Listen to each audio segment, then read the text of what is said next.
আসসালামু আলাইকুম।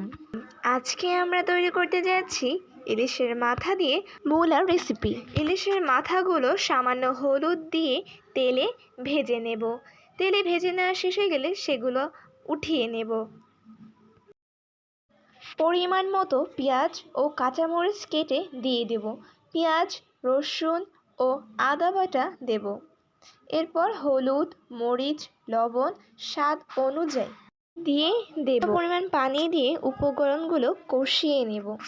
এরপর কেটে রাখা মূলাগুলো দিয়ে দিতে হবে এবং মশলাগুলো নেড়েচেড়ে নিতে হবে। কষিয়ে নেওয়ার পর আমাদের মূলা ভেজে রাখা ইলিশের মাথাগুলো এক এক করে সবজির মধ্যে দিয়ে দেব। আবারও ভালো করে নেড়েচেড়ে ঢাকনা দিয়ে ঢেকে দিতে হবে।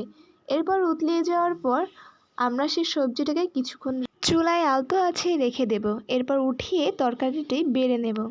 তৈরি হয়ে গেল ইলিশের মাথা দিয়ে মূলার তরকারি।